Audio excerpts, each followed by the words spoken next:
Why won't my heater turn off when it reaches my desired temperature?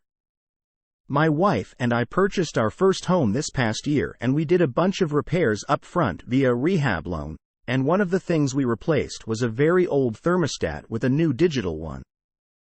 I had a licensed HVAC friend walk me through the installation, and after install, it seemed to be working just fine, i.e., fan turns on, furnace fires up, house gets hot, but now that it's been colder, we've realized that the heater and AC don't automatically turn off when the temperature reaches what we set it to.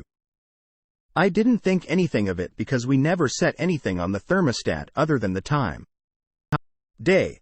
But I've been reading online that the thermostat brand we bought is apparently known to fail.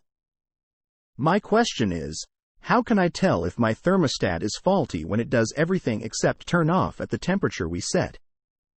For reference, my heater is a Rheem Criterion 2 and the thermostat is a Hunter 44260.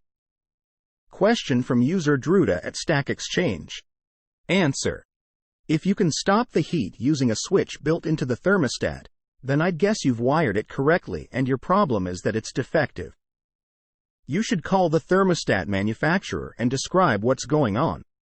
They'll probably send you a new unit under warranty. Answer from user Shimon Rura at Stack Exchange.